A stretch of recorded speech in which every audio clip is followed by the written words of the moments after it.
জাতিসংঘ মহাসচিবের বাংলাদেশ সফরে বাংলাদেশের রাজনীতিতে অভূতপূর্ব অনেক ঘটনা ঘটবে এবং সংক্ষেপে বললে প্রফেসর ডক্টর মোহাম্মদ ইউনূসের জন্য এটা একটা বিরাট সুখবর।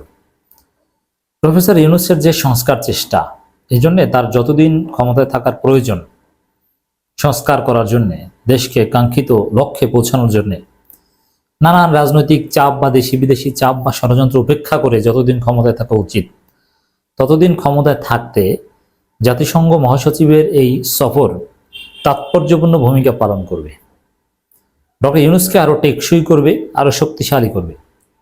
হাসিনা বা অনেক নির্বাচিত সরকারের ভাগ্যে জোটেনি জাতিসংঘ মহাসচিবকে বাংলাদেশে আনা, এটা সবাই পারে না। আর ডক্টর ইউনূস দায়িত্ব নেয়ার কয়েক মাস পরেই জাতিসংঘ মহাসচিব বাংলাদেশে চলে আসলেন।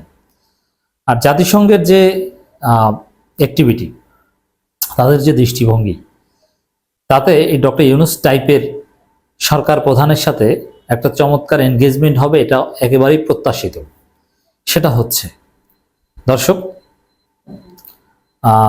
এর আগে জাতিসংঘ মহাসচিবের সফরের আগেই বাংলাদেশের রাজনীতিতে জাতিসংঘের গুরুত্ব অনেক উচ্চতায় আগে পৌঁছানো হয়েছে। কিভাবে? জাতিসংঘের পক্ষ থেকে সেনাবাহিনীকে নিরস্ত্র আন্দোলনকারীদের উপর গুলি চালাতে সতর্ক করা হয়েছিল, যাতে গুলি না চালালে জাতিসংঘের শান্তিরক্ষী মিশনে সুযোগ সুবিধা পাওয়ার রাস্তা বন্ধ করে দেওয়ারও হুমকি দেওয়া হয়। এর মানে বাংলাদেশের যে পট পরিবর্তন, তাতে জাতিসংঘের একটা ভূমিকা ছিল। এবং হাসিনার যে গণহত্যা, আওয়ামী লীগের যে গণহত্যা, তার তদন্ত প্রতিবেদনও জাতিসংঘ মহাসচিব আসার আগেই তারা পাবলিশ করেছে মানবাধিকার কমিশনের ফ্যাক্ট ফাইন্ডিংস মিশন।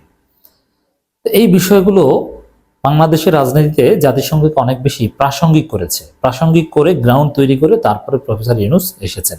দেখেন, জাতিসংঘ অনেক ক্ষেত্রে প্রাসঙ্গিক না, অনেক ক্ষেত্রে কাজ করতে পারে না। জাতিসংঘের অনেক লিমিটেশনস আছে। যেমন হাসিনা ক্ষমতায় থাকতে হাসিনাই জাতিসংঘকে তেমন গুনতো না। ওবায়দুল কাদের জাতিসংঘের কার্যকারিতা নিয়ে এই তুচ্ছ-তাচ্ছিল্য করতেন এবং জাতিসংঘ নখদন্তহীন বাঘ এরকম কথাবার্তাও বলতেন যে এদের কিছু হয় না, এরা কিচ্ছু করতে পারবে না। হ্যাঁ, অনেক ক্ষেত্রেই পারে না। জাতিসংঘের কোনো নিজস্ব পুলিশ ফোর্স বা আর্মি ফোর্স নেই, তাদের সিস্টেমেটিক অনেক লিমিটেশনস আছে, কিন্তু অনেক ক্ষেত্রে অনেক অঘটন ঘটাতে পারে বা অনেক বড় কিছু করতে পারে। তা বাংলাদেশের রাজনীতিতে তারা অলরেডি বড় কিছু করার সক্ষমতা গ্রাউন্ড তৈরি করেছে। এখন ডক্টর ইউনূসের সাথে সফরে এসেছে। রোহিঙ্গা সংকট সমাধান, আরো নানান বিষয়ে যথেষ্ট ডেভেলপমেন্ট হবে, যার ফলে ডক্টর ইউনূসকে আরো টেকসই করবে জাতিসংঘ মহাসচিবের এই সফর। হ্যাঁ, সফর শেষে কি হয়, কাদের সাথে বৈঠক করেছেন, কি বলেছেন বা কোন স্টেটমেন্ট দিয়েছেন কিনা, এগুলো নিয়ে আমরা আলোচনা করব। কিন্তু তার সফরের শুরুতেই বলতে চাই, এটা ডক্টর ইউনূসের জন্য একটা বিরাট সুখবর। ডক্টর ইউনূসের বিরুদ্ধে যে বিএনপি বা ভারতের যে চাপ বা আওয়ামী লীগের যে চাপ, সেই চাপকে প্রশমিত করতে বা চাপ মোকাবেলা করতে জাতিসংঘ মহাসচিবের এই সফর গুরুত্বপূর্ণ ভূমিকা পালন করবে। এই সফরের পরপরই মাননীয় প্রধান উপদেষ্টা প্রফেসর ইউনূসের চীন সফর, এই জিনিসগুলো ডক্টর ইউনূসকে আকাশে ভাসাবে এক কথায় বললে। এবং জুনের দিকে দেখবেন যে বিলিয়ন অ্যান্ড বিলিয়ন ডলারের ইনভেস্টমেন্ট আসছে বাংলাদেশে, তখন মানুষ ডক্টর ইউনূসকে চাইবে। এবং বিএনপির যে নির্বাচন চাই জিকির, এগুলো শুনলে জনগণ আরো বেশি বিরক্ত হবে। অতএব এই সফরটা বাংলাদেশের রাজনীতিতে জাতিসংঘ মহাসচিবের এই বাংলাদেশ সফর বাংলাদেশের রাজনীতির মোড়ই ঘুরিয়ে দিতে পারে। দেখবেন ওই যে বিএনপির যে নির্বাচন জিকির, এগুলোর পক্ষে জাতিসংঘের মহাসচিব কিছু বলবে না।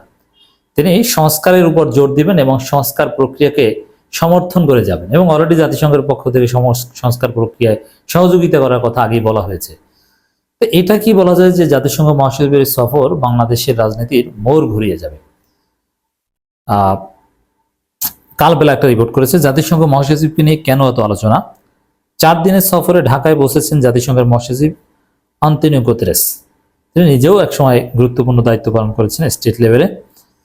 13 মার্চ বিকেল 5টায় শাহজালাল আন্তর্জাতিক বিমানবন্দরে অবতরণ করেন তিনি। বিমানবন্দরে তাকে স্বাগত জানান পররাষ্ট্র উপদেষ্টা মোহাম্মদ তৌহিদ হোসেন। দেখেন, পৃথিবীর অনেক দেশের রাষ্ট্রপ্রধান, প্রেসিডেন্ট, প্রাইম মিনিস্টার দুইজনে যে স্বাগত জানাই কুল পায় না, তারপরেও জাতিসংঘ মহাসচিবের শিডিউল পায় না। আর প্রফেসর ইউনূস এত বড় ব্যক্তিত্ব, জাতিসংঘের মহাসচিবকে রিসিভ করতে তাকে যেতে হয় না। প্রায় 7 বছরের মাথায় জাতিসংঘ মহাসচিবের দ্বিতীয় দফা সফর নিয়ে এরই মধ্যে আলোচনা শুরু হয়েছে। মূলত তার এই সফরে রোহিঙ্গা শরণার্থী সংকট এবং মানবাধিকার প্রসঙ্গ বেশি অগ্রাধিকার পায় বলে জানা গেছে। জাতিসংঘের মৌলিক মূল্যবোধের সঙ্গে সঙ্গতি রেখে মহাসচিব গুতেরেসের বৈচিত্র্যপূর্ণ সমাজে বিশ্বাসী, তাই তিনি পবিত্র রমজান মাসে মুসলমানদের মতো রোজা পালন করবেন। কক্সবাজারে রোহিঙ্গা শিবিরে গিয়ে 1 লাখ রোহিঙ্গা মুসলমানদের সঙ্গে তিনি এবং প্রধান উপদেষ্টা ডক্টর মোহাম্মদ ইফতার করবেন। এটাও একটা বিরল ঘটনা। এছাড়া বাংলাদেশ রোহিঙ্গা সংকট যদি ডক্টর ইউনূস সমাধান করতে পারেন, তাহলে এটাও হবে ডক্টর ইউনূসকে দীর্ঘমেয়াদী ক্ষমতায় থাকার আর একটা যৌক্তিকতা বা প্রয়োজনীয়তা। এতেও বাংলাদেশের রাজনীতির গতি প্রকৃতি পাল্টে যাবে, মোড় ঘুরে যাবে, এবং সেটা হতে পারে।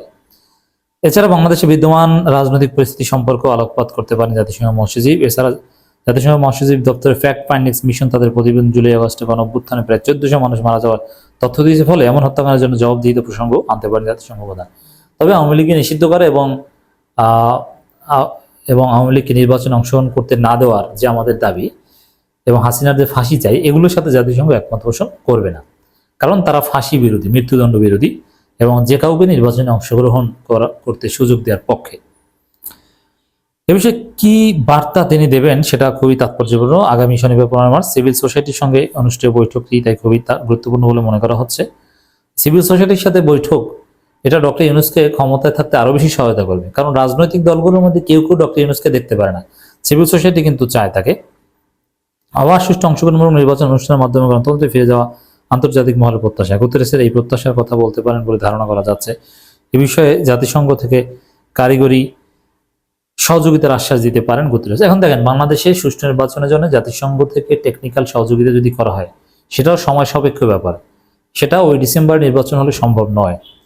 এদিকে জাতিসংঘ মহাসচিব যদি বলে বাংলাদেশে দ্রুত নির্বাচন চাই, তাহলে বুঝবেন যে না, ডক্টর ইউনূসের জন্য ভালো কিছু হয়নি, কিন্তু কথা বলবেন না। এদিকে জাতিসংঘ মহাসচিব সফর নিয়ে গত বুধবার 12 মার্চ ফরেন সার্ভিস একাডেমিতে এক সংবাদ সম্মেলনে কথা বলেন অন্তর্বর্তী সরকারের প্রেস সচিব শফিকুল আলম। তিনি বলেন, বিশ্বব্যাপী বিভিন্ন ঘটনার কারণে রোহিঙ্গা সংকট প্রসঙ্গটি ধামাচাপা পড়ে গেছে। প্রফেসর ডক্টর মোহাম্মদ ইউনূস চাচ্ছেন এই বিষয়ে সবার কাছে হাইলাইট করতে। আমাদের দৃঢ় বিশ্বাস, ওনার সফরের ফলে রোহিঙ্গা বিষয়টি আবার বিশ্বব্যাপী আলোচনায় আসবে। প্রেস সচিব বলেন, আমরা আশা করছি উনি রোহিঙ্গা ইস্যু নিয়ে ভালো একটি মেসেজ দিবেন।